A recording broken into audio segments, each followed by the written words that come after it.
Hello all, welcome back to our channel. ഇന്ന് നമുക്ക് കഴിഞ്ഞ വീഡിയോയിലൊക്കെ കാണിച്ച പോലെ തന്നെ കുറച്ച് ചെടികളൂടെ ബാക്കി റിപ്പോർട്ട് ചെയ്തെടുക്കാനാണ് കേട്ടോ. ഈ സ്നേക്ക് പ്ലാന്റിൻ്റെ ഈ രണ്ട് വെറൈറ്റി ആട്ടോ ഇനി ബാക്കിയായിട്ട് ചെയ്യാനുള്ളത്. ചട്ടി നമ്മൾ വാങ്ങുന്നതിനനുസരിച്ചാട്ടോ നമ്മൾ ചെടികളൊക്കെ നട്ടു കൊടുക്കുക. ആദ്യം വേറെ ചട്ടിയിലൊക്കെ കൊണ്ടുവന്ന് വെച്ചതിന് ശേഷം ഒന്ന് പിടിപ്പിച്ചെടുക്കും. പിന്നെ അത് നമ്മൾ അതിനെ പറ്റിയിട്ടുള്ള ചട്ടിയും കാര്യങ്ങളൊക്കെ വാങ്ങിച്ചു കഴിഞ്ഞതിന് ശേഷം നമ്മളത് റിപ്പോർട്ട് ചെയ്ത് കൊടുക്കാനായിട്ട് ചെയ്യാറ്. അപ്പോൾ ഞാൻ ആദ്യം അടിയിൽ കുറച്ചു ഈ ചെടികളുടെ തന്നെ കുറച്ച് വേസ്റ്റ് ഇട്ട് കൊടുക്കും, പിന്നെ മണ്ണ് ഇട്ട് കൊടുക്കും, പിന്നെ ചാണകപ്പൊടി ഇട്ട് കൊടുക്കും കേട്ടോ. അത്ര തന്നെ ഉള്ളൂ. ഇപ്പോൾ മണ്ണിൻ്റെ കൂടെ ഞാൻ മണൽ കുറച്ച് മിക്സ് ചെയ്യാറുണ്ട്. ആദ്യമൊന്നും അങ്ങനെ ചെയ്യലില്ലായിരുന്നു, ഇപ്പോഴാണ് അങ്ങനെ ചെയ്യൽ കേട്ടോ. പക്ഷെ അതിൻ്റേതായിട്ടുള്ള മാറ്റം ചെടികളിൽ കാണുന്നുണ്ട്. ഒരു ഉഷാറില്ലാതെ നിന്ന് ചെടികളൊക്കെ ഈ ചാണകപ്പൊടിയൊക്കെ ഇട്ട് കൊടുക്കും തുടങ്ങിയതിന് ശേഷം നന്നായിട്ട് റോഡ് സൈഡിലാണ് കേട്ടോ എൻ്റെ വീടുള്ളത്. അപ്പോൾ ഞാനിങ്ങനത്തെ പണികളൊക്കെ ഫ്രണ്ടിലിരുന്ന് ചെയ്യാൻ, അതായത് സിറ്റ് ഔട്ടിൽ വെച്ചിട്ടാണ് ഞാനിപ്പോൾ ചെയ്യണത്. കറക്റ്റ് സിറ്റ് ഔട്ടിൽ ഫ്രണ്ടത്തെ സ്റ്റെപ്പിൽ ഇരുന്നിട്ടാണ് ഞാൻ ഈ ചെയ്യണത്. സിറ്റ് ഔട്ടിലേക്ക് കയറ്റി വെച്ചിട്ടാണ്. ഇതിപ്പോൾ പെട്ടെന്ന് ആരെങ്കിലുമൊക്കെ കയറി വന്ന് കിടന്നിട്ട് ആകെ ഒരു എന്തോ പോലെയല്ലേ. നമ്മൾ വീടിൻ്റെ മുന്നിൽ കുറേ മണ്ണ് കുഴച്ച്, കുറേ ചാക്ക്, കുറേ മറ്റേ ചകിരി, അത് ഇത് എല്ലാം കൂടെ ആയിട്ട് ആകെ ഒരു പേടിയാണ്. ഞാൻ ഈ പണി എടുത്ത് കഴിയണത് വരെ ഇങ്ങോട്ട് ആരും വരല്ലേ എന്ന് വിചാരിച്ചിട്ടാണ് ഞാൻ ഓരോ പണിയെടുക്കുക. കാരണം അവിടെ ആകെ അലങ്കോലമായിട്ട് കിടക്കാനുണ്ടാവാം. പക്ഷേ അതൊന്നൊരു വിഷയമല്ല. കാരണം നമുക്ക് ഉള്ള സ്ഥലത്ത് വെച്ചിട്ട് നമുക്ക് ഇഷ്ടമുള്ള കാര്യങ്ങൾ ചെയ്യുക.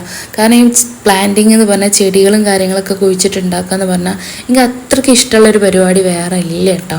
അപ്പോൾ അതുകൊണ്ട് തന്നെ ഞാൻ സിറ്റ് ഔട്ടാണോ അടുക്കള ഭാഗമാണോ അതൊന്നും നോക്കിയിരിക്കാറില്ല. എനിക്ക് ചെയ്യണം തോന്നുന്ന പണി ഞാൻ എവിടെ വെച്ചിട്ടായാലും അത് കംഫർട്ടാണെന്ന് തോന്നിക്കഴിഞ്ഞാൽ ഞാൻ ചെയ്യും. ലൈഫിലെ ഏതൊരു കാര്യവും നമ്മൾ അങ്ങനെ കണ്ടാൽ മതി കേട്ടോ. നമ്മൾ സ്ഥലം, കാലം, മറ്റുള്ള ആൾക്കാരുടെ നല്ല ചിരിച്ച മുഖം മാത്രമേ നമ്മൾ പരിഗണിച്ചുകൊണ്ടിരുന്നാൽ ചിലപ്പോൾ നമുക്ക് ഇഷ്ടമുള്ള കാര്യങ്ങളൊന്നും ചിലപ്പോൾ നമുക്ക് ചെയ്യാൻ പറ്റിക്കൊള്ളണമെന്നില്ല. അപ്പോൾ നമുക്ക് ഇഷ്ടമുള്ള കാര്യങ്ങളാണെന്നുണ്ടെങ്കിൽ അതുകൊണ്ട് മറ്റാർക്കും വലിയ ബുദ്ധിമുട്ടോ കാര്യങ്ങളോ ഒന്നും ഇല്ല എന്നുണ്ടെങ്കിൽ നമുക്ക് ഇഷ്ടമുള്ളത് കണ്ണും പൂട്ടി അങ്ങോട്ട് ചെയ്യാം കേട്ടോ. സാഹചര്യങ്ങളൊക്കെ അപ്പാണ്ട് ഒത്തിണങ്ങി വന്നോളും. കാരണം നമ്മൾ സാഹചര്യങ്ങൾ റെഡി ആയിട്ട് എനിക്കെല്ലാം പോസിറ്റീവായിട്ട് എല്ലാം ഞാൻ വിചാരിച്ച മാതിരി ആയതിനു ശേഷം മാത്രം എനിക്കിഷ്ടമുള്ള കാര്യം ഞാൻ ചെയ്യുള്ളൂ എന്ന് വാശി പിടിച്ചിരുന്നാൽ നമുക്കിഷ്ടമുള്ള കാര്യങ്ങളൊന്നും ഒരുവിധമൊന്നും ചെയ്യാൻ പറ്റലുണ്ടാവില്ല.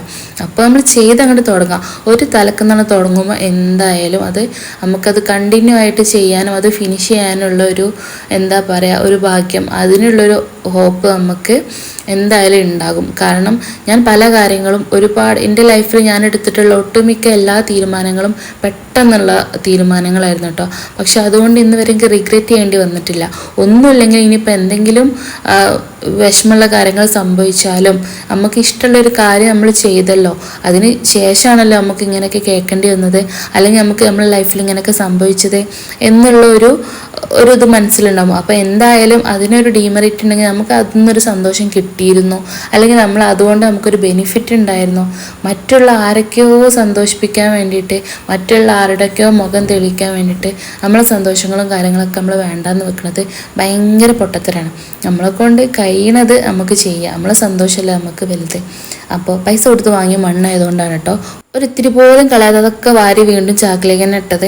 എന്താണെന്ന് വെച്ചാൽ നമ്മൾ പൈസ കൊടുത്ത് വാങ്ങിയ സാധനങ്ങൾക്ക് നമുക്ക് നല്ല വില ഉണ്ടാവട്ടെ. അതേമാതിരി തന്നെ നമ്മളെ ലൈഫ് എന്ന് പറഞ്ഞാൽ നമ്മൾ അതിന് വില വെച്ചാൽ ബാക്കിയുള്ളവരും ഓട്ടോമാറ്റിക്കായിട്ട് നമ്മളെ ലൈഫിനും നമ്മളെ ജീവിത രീതികൾക്കും ഒക്കെ മറ്റുള്ളവരും വില വെക്കും. അപ്പോൾ ഇന്നത്തെ വീഡിയോസ് ഇത്രേ ഉള്ളൂ കേട്ടോ.